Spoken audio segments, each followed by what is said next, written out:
Hey, what's up, Roxstars? It's Rox with a little bit of talk about what's at the top of the blog. So let's get to it. I say I'm gonna take some time off, y'all. All the cashiers, they was like, somebody stole her truck. It was like you could hear it all throughout the store. This Rox coming to you today with a review for Love and Marriage Detroit, Love and Marriage Huntsville, our book 4, Real Housewives of Atlanta. Let's get to it, shall we?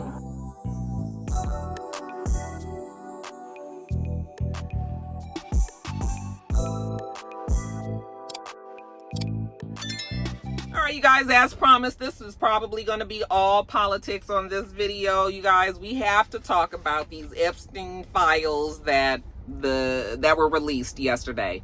There's still a whole lot more to be released, but the House committee yesterday released a few teasers from the Epstein files first, okay? And then shortly after that, the Republicans, they are the ones who released 20,000 documents, 20,000 pages of documents from the files. So that was pretty interesting to see yesterday. I haven't really been paying attention to these Epstein files because one, YSAP has been getting away with so much. It's been so much to try to keep track of. I was just like, them Epstein files, they ain't never gonna come out. They gonna try their best to keep that shit under wraps because they already know that this man, if he in pictures with Jeffrey Epstein for years and years and years, and we know what Jeffrey Epstein was doing, and they were good friends at one point. Why is it that people don't put two and two together and know that these men that were both billionaires and all this, why wouldn't they be friends? Why wouldn't they be doing the same things? So I just was like, yeah, that's another thing that YSAP is going to get away with. But some people are saying, yeah, maybe not quite so fast. But in these emails, they are clearly discussing Trump, okay? The email that was back in 2015, 2016 or something, Michael Wolff.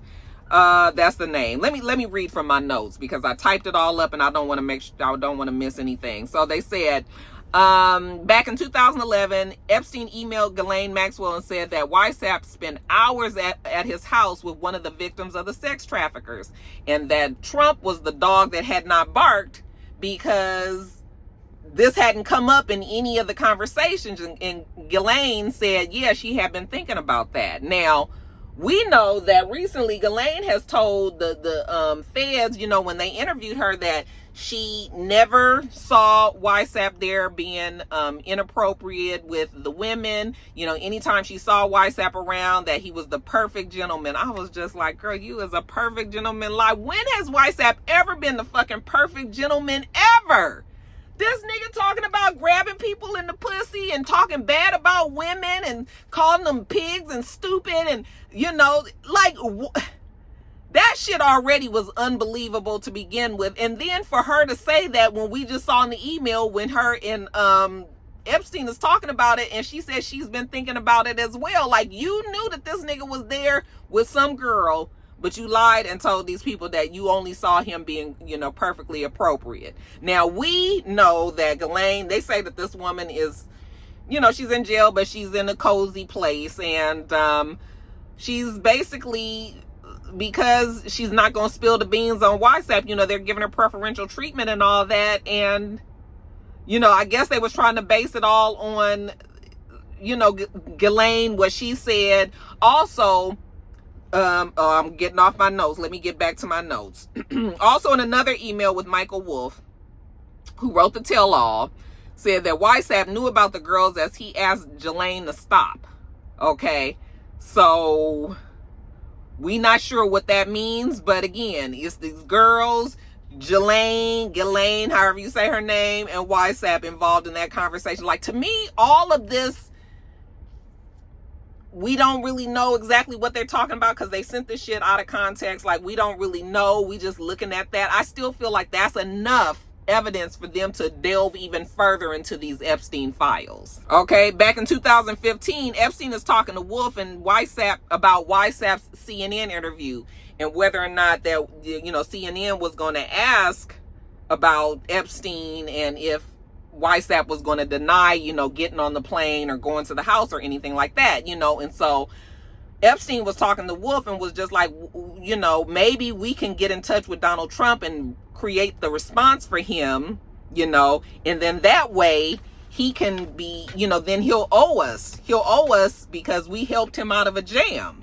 Okay, so I think that was them deciding whether or not they were going to lie, create a response for YSAP and, you know, have it be a lie. But then, you know, Jeffrey Epstein, like YSAP would have been indebted to Jeffrey Epstein. So all that to say, all these emails are raising like these questions on whether or not, you know, YSAP and Epstein were friends. And I was like, of course they were friends. We saw the statue of the two of them skipping through the... that big ass statue that they had out there in DC. So then after those emails came out, like I said, the Republicans released these 20,000 documents and everything. It's a lot to go through. So people are still going through, but they've been picking through and trying to see what these documents are saying and all that. To me, it's enough for them to get all of the documents released so that they can see it. It was interesting to me that the Republicans are the ones that released it, but I guess the Republicans are just keep on trying to say, like, he said that it ain't nothing in there. He didn't do nothing. So let's just release the documents. Okay. YSAP has always maintained that, you know, there was nothing there, you know, and then it was like, oh, you know, they're lying. The Democrats are lying about it. Now it's, oh, the Democrats are lying about these emails. We've seen these emails, you know, now he's trying to explain that. It's just like, how long is he going to be able to say, oh, that's a lie, oh, that didn't happen, oh, that's not real, oh, that's not true, before people finally start to say, well, you know what, let's look a little further into this. I mean, because common sense would let you know that everybody ain't lying about everything. It's something about it. I mean, the nigga is already in the documents, okay? And so, yeah, that's what they got going on over there. You know, some people say that the shutdown, which was scheduled to,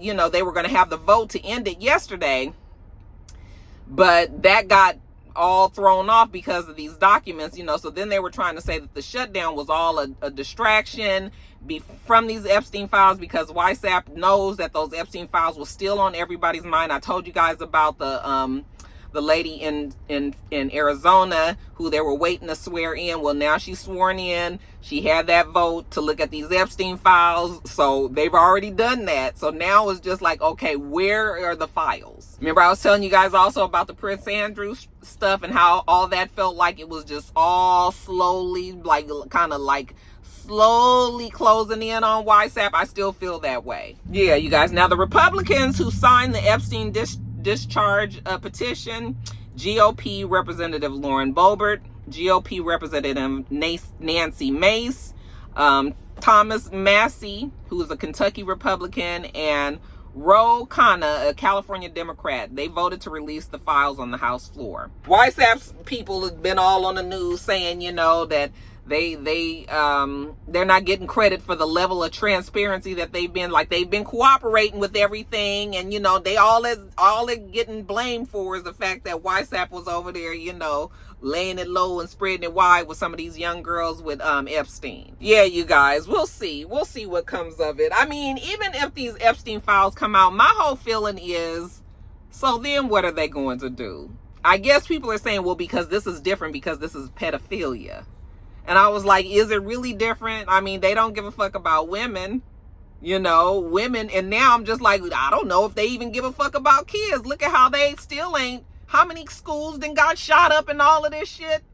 And they ain't changed nothing for kids in legislation, you know. So now I'm wondering, like, with pedophilia, is that going to change anything too? Or are they going to, because, you know, the Republicans, they are willing to sacrifice their firstborn to get the shit that they want done. Okay, so I'm just curious to see how this whole thing about whether or not YSAP has been over there fucking around with kids, we're going to see if that's going to change anybody's mind. Because thus far, nothing has changed the Republicans. Like, they stay on task. But then you also have a group of Republicans who are actually breaking away from this way of thinking now. Case in point, Marjorie Taylor Greene out here in Georgia, who I can't stand. But she even now is starting to be like, wait a minute, what's going on? You know, she's upset about the government shutdown. She was upset about these food stamp situation. Now she's wanting to know more about these files. You know, so there is, and she has been a steadfast YSAP supporter, you guys know. So there are people that are starting to change a little bit and look at this a little differently, but in the grand scheme of things, you guys, I still don't see, like, I don't see them impeaching them. I don't see them getting rid of them, you know, and some people seem to think maybe because it's kids involved this time, it's going to make a difference. I was like, first of all, they wasn't kids. They were teens, okay? Yes, still under 18, young girls, but I just have a feeling that they still gonna twist this in their minds to think like these girls was, you know, almost grown looking and all of this, and they was putting themselves out there. Like, they gonna figure out a way to flip it so that it's gonna still be these ladies' faults. They ain't gonna really, I mean, I would love to see YSAP get in trouble for this, but I don't know. I just don't have that much faith in the story. But we'll see, because they're definitely turning up the heat on these Epstein files. And so, yeah, we just gonna wait and see, you guys. Moving on from that, Nancy Pelosi, you guys, she said that she will not be running again. I was like, good, Nancy, because you shouldn't have came back after your fucking husband got hammered. Why is it that you thought that the correct response to that was to come back to politics and everything? Girl, you needed to go and sit down with your husband and watch Wheel of Fortune. Okay, had the grandkids for the summer, but all this trying to, you know, and I hate to sound ageist, but all these older people, like, they need to do something about the age limit in politics. I'm sorry, it sounds awful to say, but at some point, we 80 years old and all that in politics, yeah, we need to do something about that. Okay, that's something that we can talk about on another time. Also, you guys, let me just let you guys know that this 50-year mortgage situation that YSAP is trying to push. Okay, I am not a financial person. I'm not a real estate person. I am not none of them things. But what I will tell you is that don't you sign your ass to no 50 fucking year mortgage. You don't even have to have no kind of education in those topics to know that that is nothing but a trap, and that you will never have ownership if you sign your life to a fucking 50-year mortgage. Okay?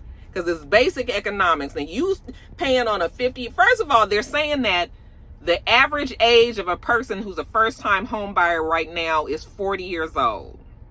Okay? 40 years old. Now, if you 40 years old and then you sign on to a 50-year mortgage, do you know you will never pay that house off, most likely, because, you know, most people don't live to 90. You're not going to be able to make your money off of that house. Most likely, you wouldn't be able to make your money off of that house, you know, because you would have to build up the equity in the house and all of that. Like, it don't make no sense. You would be spending so much money on interest before you even start hitting on the principal. And then when you 50 years is too long. Hell, 30 years is a long time. All right. I remember when we first bought our house, I was just like, we are never going to pay this off. We only got like 8 years left. All right. And that's a great feeling. But do you know if we would have signed 50 years, we still had 20 something years left? No way. Absolutely not. Do not do that. I don't care. They trying to tell you you're going to have a lower house note and all of that. It's the same with these cars. People signing they 8-year and 9-year car loans and all that. No, do not do that. Do not do that, because it's going to take forever for you to get out from underneath that. You know, and I know that they really do entice people with these lower payments, but sometimes you got to bite the bullet and look at your finances and realize like what you need, what's important, and where you want to be in 10 years, 15 years, 20 years when it comes to your finances. Don't do that. Do not do that. Okay, now this is your Auntie Rocky talking. I'm trying to explain to you guys, do not ever sign to no 50-year mortgage. I don't care how much they're trying to push that. That is a bad deal, and it's something, I can't put my finger on it, but it's a way for them to keep the black folks down to me, because they're going to use this for most first-time home buyers that don't have a lot of money and all that. You know, they're going to entice that buyer by placing this, dangling this very low payment in their face. But I'm telling you, do not do that. You're going to be regretful in the end. Okay? All right, let me see what else I had to talk about. Don't also fall for this $2,000 that YSAP said he about to give everybody from the tariffs. Okay? And I think I've been seeing people talking about it, and most people, I say most because there's a couple of y'all still out there, you know, excited about your $2,000. But I think most people now are like, no, keep your fucking $2,000 and let's make sure that we all can have some fucking health insurance around here. Let's all make sure that motherfuckers can get their SNAP benefits and all the rest of the things that people have been relying on the government for years and years and years. Like, don't cut that. How about you don't do that? $2,000, yeah, it would be nice to have right now, but in the long run, that ain't nothing that's gonna make or break nobody. Okay, so and I guess YSAP feels like because it worked so well during COVID, you know, but that was for a different reason. They did that because they needed to spur the economy. People was not shopping. People was not doing nothing. People was at home trying not to die from COVID, you know. So I guess he feels like, okay, they was happy with the little $1,800 they got before. Let's give them $2,000, you know, and maybe that'll shut them up. That'll distract them from these Epstein files, and that'll distract them from all the other shit that's going on. But yeah, you guys don't fall for it. I mean, if they said it, I guess you can take it or whatever, but I'm like, that ain't nothing that everybody need to be excited about. Okay? Because YSAP is trying to do that shit to throw everybody off the fucking course. And we ought to be tired of being thrown off the course. So that's it. That's it on that, y'all. Yeah, we're going to see what happened with these Epstein files. I'm so sick of his press secretary. You know, the Democrats, you know, they're the ones, the reason why we have not been able to open the government. And, you know, I'm just like, oh, she is annoying. She is annoying. But she's perfect in that position. Okay? Karen, if there ever was one, child. Anyway. That's that on that. Yeah, you guys, we're going to shorten up this one. That's enough politics, okay? Y'all let me know what you think about everything, and I'm going to get on off of here.